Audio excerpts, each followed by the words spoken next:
उत्तर प्रदेश के कैबिनेट मंत्री संजय निषाद जी इस वक्त हमारे साथ मौजूद हैं। इनसे बात करते हैं। सर, विधानसभा का सत्र है, अखिलेश यादव हंगामा काट रहे हैं, क्या कहेंगे आप?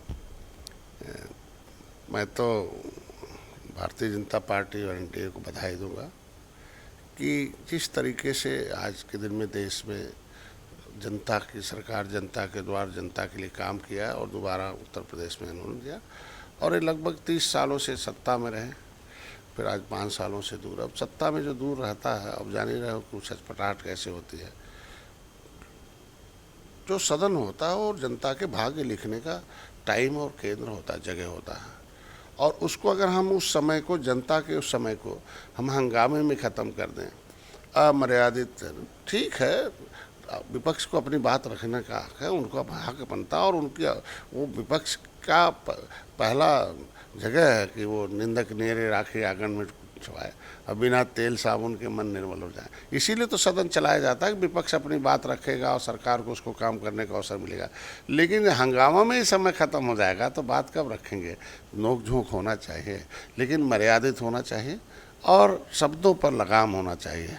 और कैसा, और हमें लगता है कि मर्यादा और जो सदन की मर्यादा, उसका उल्लंघन है। और ठीक से जो राजनीतिक कदम नहीं है, राजनीतिक कदम में किस तरीके से पहले की सरकारें थी और इनको लंबा समय अवसर मिला था, जितने बोलेंगे बात घूम के उन्हीं के पास जाएगी। सर, देखा जाए तो टीम योगी जो है वो फुल एक्शन मोड में वर्क कर रही है, बावजूद इसके अखिलेश यादव कह रहे हैं कि झोला छाप डॉक्टर या झोला छाप मंत्री। देखिए, जैसा जिसकी संगत और जैसा सोच होता है, जैसे लोगों के साथ रहते हैं, आवाज़ भी वैसे निकलती है। कौन झोला छाप है, कौन नहीं है? सरकार जनता की छाप है, जनता का छाप है, काम करने का छाप है। किस तरीके से भेदभाव होता था और किस तरीके से जातियों के साथ अन्याय होता था, उपेक्षाएं होती थी, उसको भी ध्यान रखें।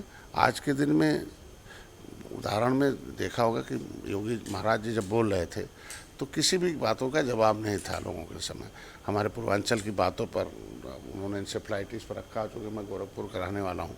लेकिन अब किस तरीके से त्राहि मची थी, यही सरकारें थी, कांग्रेस, इनकी मदद से केंद्र चल रही थी और ये लोग उत्तर प्रदेश में थे। तो जस्ट उसको भी डबल इंजन की सरकार कह सकते हैं, जब आप ही की मदद से दिल्ली में भी केंद्र से 2004 से 2014 तक चल रही थी। ऐसा नहीं कह सकते कि हम डबल इंजन के हैं, वो भी डबल इंजन के थे। लेकिन कितनी मौतें होती थी इंसेफ्लाइटिस से, किस तरीके से लोग नाक दबा कर जाते थे अस्पतालों में। लेकिन आज देखिए कैसे, अब जिस तरीके से प्राइवेट अस्पताल, उस तरीके से सरकारी अस्पताल है और आज के दिन में अच्छे अच्छे लोग जाकर सदर अस्पताल में सोते हैं। तो अब ऐसे में किसी को झोला छाप कह देना, झोला छाप मतलब अनरिकग्नाइज होता है। झोला छाप का मतलब होता है क्वैक, मतलब जो किसी तरीके से रजिस्टर्ड न हो, उसमें वर्ड जो लिखा हुआ है। झोला छाप का जो अंग्रेजी शब्द है वो क्वैक है, और क्वैक मतलब होता है कि अनऑफिशियल, अनरजिस्टर्ड जो है। लेकिन आज के दिन में जनता ने मोहर मारी हो, कैबिनेट में हो, उप मुख्यमंत्री हो, तो उसे इस तरीके का कहना उचित नहीं, उसे मैं निंदा करता हूँ। सर, आपके पास मत्स्य विभाग है और देखा जाए तो यूपी में और विशेषकर पूर्वांचल में तमाम अवसर हैं, क्या कहेंगे? देखिए, उत्तर प्रदेश का जो प्रतीक चिन्ह है वो मछली है, तीर धनुष है, जल है, राजा नल है। प्रधानमंत्री को मैं बता दूंगा कि इस जो ये उपेक्षित समुदाय था, अंग्रेजों मुगलों से लड़ने के नाते उजड़ा समुदाय था और इन लोगों ने देश को आज़ाद भी कराया, क्रिमिनल कास्ट घोषित हुए, इनकी ज़मीनें छीन ले गए, इनके रोजी रोटी भी छीन ले गए। फिर भी जो है ये इनके अंदर एक इनका गौरवशाली इतिहास रहा हो। पिछली सरकारों ने भी, बसपा आई, इनके तालघाट नदी आसामी दर था उसे भी छीन लिया। लेकिन आज मोदी जी का कहना है कि जब गांव के ताल पोखरे नदी हरे भरे थे तो गरीब का गांव भी हरा भरा था आज के दिन में।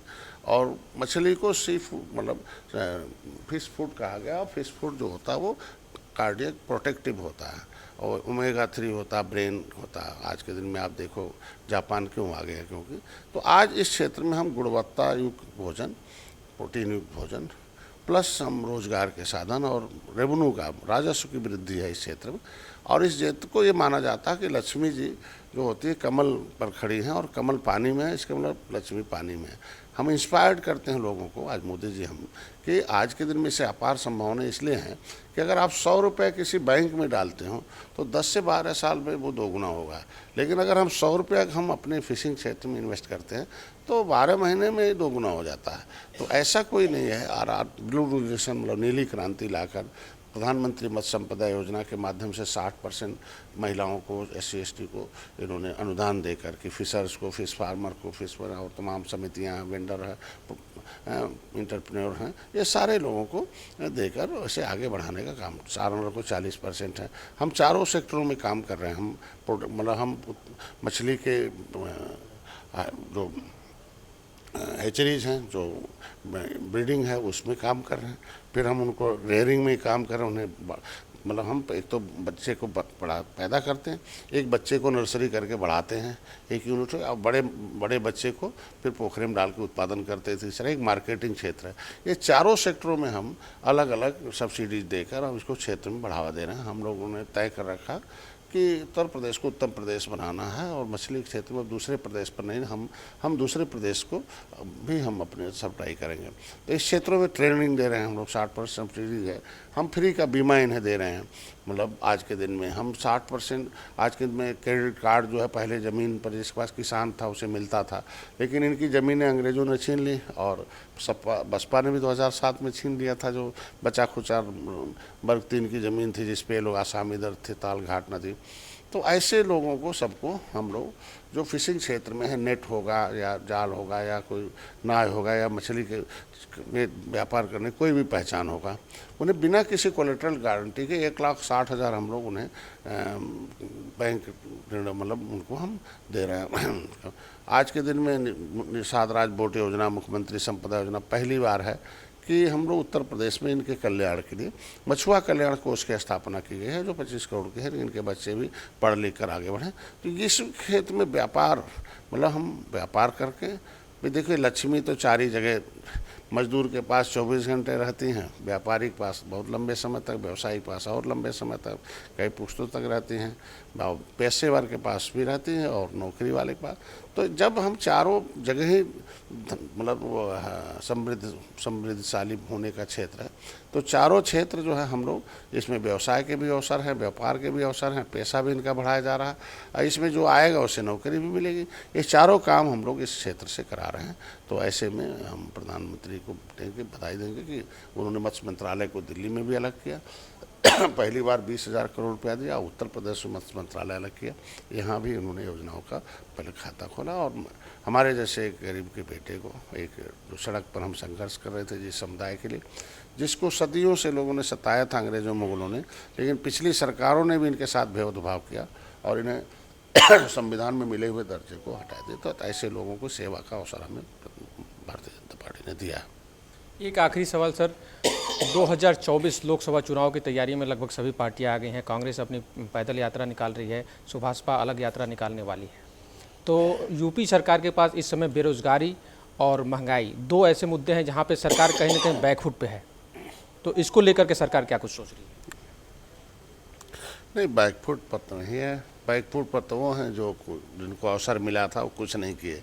कांग्रेस को बहुत लंबे तक अवसर मिला था, कुछ किया ही नहीं। और आर्थिक क्षेत्रों में कहाँ पहुँच गए थे।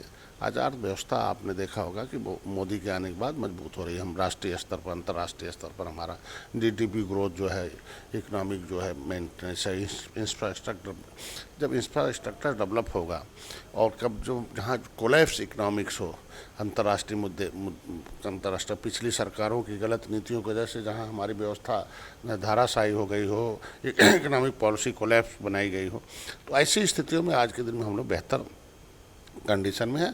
अर्थव्यवस्था भी सही है और धीरे धीरे चल रहे हैं। और ठीक है, महंगाई मुद्दा है और बेरोजगारी मुद्दा, लेकिन उसके बेरोजगारी का मतलब लोग अब क्या है जोड़ते हैं कि हम नौकरी से जोड़ते हैं। लेकिन आज देखिए, व्यवसाय के क्षेत्र में इतनी योजनाएं देकर हर एक क्षेत्रों में, कृषि के क्षेत्र में भी आप देखो, हमारे मत्स्य क्षेत्र में देखो, इंडस्ट्री से छोटे अभी 1 डिस्ट्रिक्ट 1 प्रोडक्ट के क्षेत्र में देखो, इतना ज़्यादा काम किया गया। तो वो जो सेल्फ एम्प्लॉयड हमारे जो हैं, स्वरोजगार जिनके पास है, उसको भी वो बेरोजगार में जोड़ते हैं। कितनी बेरोजगारी थी उनके समय, क्या था, आप समझिए कि आज के दिन में कोरोना जैसे समय पर महामारी में कैसे मैनेज हुआ। तो ये सारी चीज़ें हो रही हैं। उत्तर प्रदेश में, एक देश में महंगाई मुद्दा है, ये नहीं कह सकते मुद्दा नहीं है, लेकिन जिस तरीके से विपक्ष उसको लोगों के अंदर मैसेज देता हो ना, और जहाँ बड़े भाई हों भारतीय जनता पार्टी, मोदी जी, योगी जी, अमित शाह जी, जहाँ जिसकी चिंता करते हैं उसमें हम लोग चिंता जल्दी उसमें काबू पाया जा रहा है और उसमें बेहतर। तो सर 2024 में मुद्दा क्या होगा चुनाव का गठबंधन का?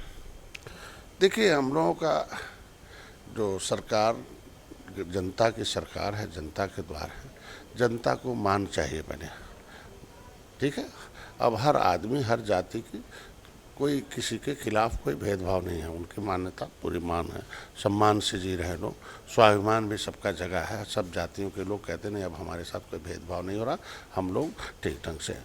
तो मान सम्मान स्वाभिमान है, हाँ, और रोटी कपड़ा और मकान है। आज के दिन में लोगों को स्वरोजगार के साधन मिले हैं और लोगों आसानी से देख लो किस तरीके से, कैसे गरीब के साथ क्या अन्याय करते थे भूमाफिया, किस तरीके से लोगों के साथ जितने अपराधी होते थे किस पेश आते थे, किसी दबंग कैसे रहते थे, किस तरीके बड़े बड़े क्या होता था उत्तर प्रदेश में, किसी से छुपा नहीं है।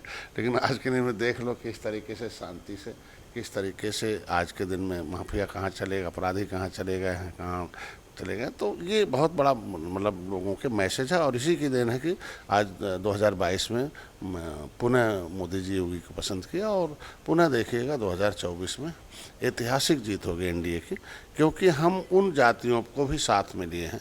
सभी जातियां तो हैं ही हैं जिनको 70 साल से सताया गया, जिनको अवसर नहीं दिया गया, जिन्हें संविधान के मुताबिक मिले हुए अधिकार नहीं दिए गए, मतलब हर जो उपेक्षित भाव से रहते थे उन सारे लोगों को आज हक हिस्सा मिल रहा है। इसलिए सारे लोग बिना भेदभाव के साथ है। इवन देख लो आज आप कहेंगे ना कि आप सच्चर कमेटी की रिपोर्ट कहती है कि सबसे ज़्यादा गरीब मुसलमान हैं, तो आखिर गरीबी बढ़ाया कौन?